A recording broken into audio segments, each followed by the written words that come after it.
না মানে তোমরা ধূমকেতুর নতুন ট্রেলার দেখেছো? কেন জিজ্ঞেস করলাম? এমনি। দেব আর শুভশ্রীকে নিয়ে তো এখন আলাদাই ক্রেজ।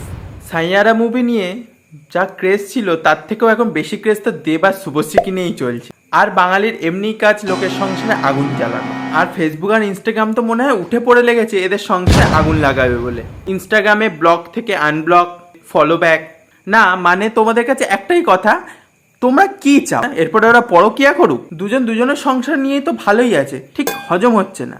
ঠিক 9 বছর পর ধূমকেতু পড়ার মতো ওদের দেখা হলো এমনি।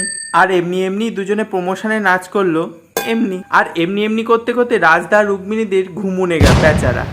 শোনো, এইসব দেখে আবার বেশি ইমোশনাল হয়ে আবার নিজের এক্সকেই যেন মেসেজ দিয়ে ফেলো। সবাই রাজদা আর রুক্মিণীদি না যে মুখ বুজে সহ্য করে নেবে। আবার এখন তো অনেকেই বলছে দেবদার পাশে তো শুভশ্রী দিকেই মান। হ্যাঁ আমি তাদেরকেই বল, হ্যাঁ রে, তোদের বরের পাশে তোকে নয়, তোর বরের এক্সকেই মানায়। আর একটা গোটা বিশ্ব ফ্যান ফলোয়াররা দেব আর শুভশ্রী কাম ব্যাক চায়। এখন যদি তোর বয়ফ্রেন্ডের এক্সও ফিরে আসে তখন মেনে নিবি তো? তখনও বলবি তো ও সো কিউট?